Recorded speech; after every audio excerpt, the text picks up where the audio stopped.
नहमदुहु व नुसल्ली अला रसूलिहिल करीम अम्मा बाद फ़अऊज़ु बिल्लाहि मिनश शैतानिर रजीम बिस्मिल्लाहिर रहमानिर रहीम अल्लाहुम्मा सल्ली अला सय्यिदिना मुहम्मदिन नबिय्यिल उम्मी व अला आलिहि व बारिक वसल्लम। शुरू अल्लाह के नाम से जो बड़ा मेहरबान और निहायत रहम करने वाला है। बस कुरानी वज़ाइफ की तरफ से हमारे तमाम बहन भाइयों को अस्सलामु अलैकुम वरहमतुल्लाहि वबरकातुहू। उम्मीद करते हैं कि आप सब खैरियत से होंगे। रब्बी ज़िदनी इल्मा, रब्बी ज़िदनी इल्मा, रब्बी ज़िदनी इल्मा। ए हमारे रब, तू हमारे इल्म में इजाफ़ा फरमा। तो आज का वजीफ़ा जुम्मे के दिन का ख़ास और मुजर्रब वजीफ़ा है। ये वजीफ़ा जो आज मैं आपको बताने लगी हूँ, ये वजीफ़ा निहायत ही मुख्तसर और आसान है। जैसा कि मुहर्रमुल हराम का महीना अज़मत और फ़जीलत वाला है, इसी तरह जुम्मे का दिन भी तमाम दिनों में फ़जीलत वाला दिन है। जब दोनों दिन फ़जीलत वाले एक साथ आ जाएं तो फ़जीलतें और रहमतें और अज़मतें डबल हो जाती हैं। एक तो मुहर्रमुल हराम का महीना है और दूसरा जुम्मे का दिन है, तो दोनों दिन जो है फ़जीलत वाले हैं। इस वजह से फ़जीलतें डबल हो जाएंगी। सबसे पहले हमने ये नियत करनी है कि सारे कामों से फ़ारिग होकर, बल्कि अगर कोई काम हमारा रह भी जाता है तो हमें फ़िक्र करने की ज़रूरत नहीं है।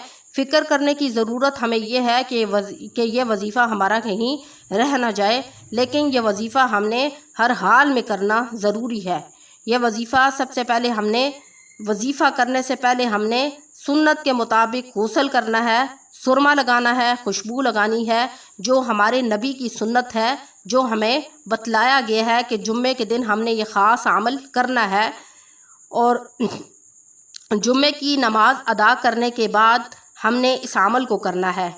इस अमल को करना है। ये वजीफ़ा हर जायज़ मकसद के लिए है, नौकरी के लिए है। अगर कोई शख्स उसको नौकरी नहीं मिलती, अगर कोई कारोबार शुरू करता है और उसके कारोबार में तरक्की नहीं होती, दिन ब दिन वो डाउन हो जाता है। इसी तरह अगर कोई शख्स किसी काम को करने की कोशिश करता है लेकिन वो नहीं हो पाता, आखिर वो थक हार जाता है। गर्ज़ के जिस किस्म की भी बंदिश हो, रुकावट हो, गर्ज़ के अगर किसी के रिश्ते नहीं होते तो रिश्तों में रुकावट और बंदिश को ख़त्म करने के लिए ये वजीफ़ा बहुत ख़ास है। बाज़ लोग तो कोशिश कर के थक जाते हैं लेकिन उनको नौकरियां नहीं मिलती, और कुछ लोग ऐसे होते हैं जो नौकरी करते रहते हैं और साथ तालीम भी हासिल करते रहते हैं और आला तालीम हासिल करते हैं ताकि वो आला तालीम के ज़रिए वो नौकरी में आगे तरक्की कर सकें। लेकिन वो क्या होता है कि वो तरक्की नहीं कर पाते। कोई ना कोई ऐसी चीज़ उनकी तरक्की के दौरान हाइल हो जाती है कि उनकी प्रमोशन नहीं हो जाती और वो वहीं पर ठहरे रहते हैं। गर्ज़ के ये वजीफ़ा तमाम मकासिद के लिए है, तमाम हाजतों के लिए है, तमाम परेशानियों के लिए है।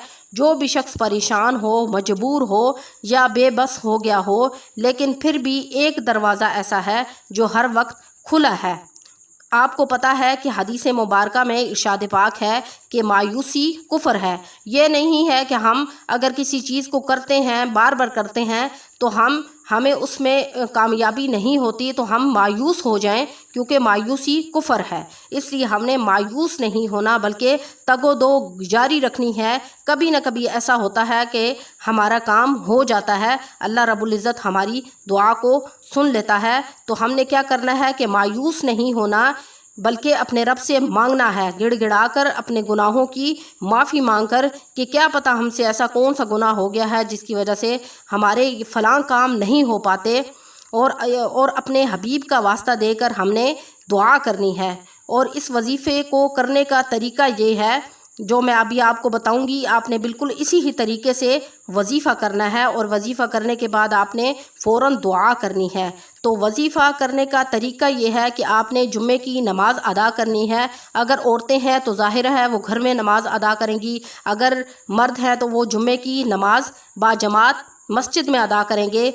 गर्ज़ के मस्जिद में आप नमाज़ अदा करें या आप घर में नमाज़ अदा करें, नमाज अदा करने के बाद आप कोशिश करें कि وظیفے کے دوران گفتگو مت کریں. کسی کے ساتھ بھی اگر بہت مجبوری ہے تو آپ گفتگو کر سکتے ہیں. اور آپ نے کیا کرنا ہے کہ جمعے کی نماز ادا کرنے کے بعد اسی جگہ بیٹھ کر ایک تسبیح درود ابراہیمی کی کرنی ہے. میں نے آپ کو پہلے اپنی بہت ساری ویڈیوز میں درود ابراہیمی کی فضیلت بتا دی ہے. ٹھیک ہے، تو آپ نے کیا کرنا ہے کہ ایک تسبیح درود ابراہیمی کی کرنی ہے. اس کے بعد ایک تسبیح استغفار کی کرنی ہے. کچھ لوگوں کو استغفار کا پتہ نہیں ہوتا، وہ صرف استغفر اللہ یہی کہتے رہتے ہیں. لیکن اگر کوئی ایسا شخص ہے جس کی زبان پر استغفار ہی چڑھتا ہے، یعنی اس کو پورا نہیں آتا، تو وہ استغفار صرف پڑھ لے تو بھی ٹھیک ہے. لیکن استغفر اللہ ربی من کل ذنب و اتوب الیہ، اگر آپ اس پورے استغفار کو پڑھیں تو زیادہ بہتر ہے.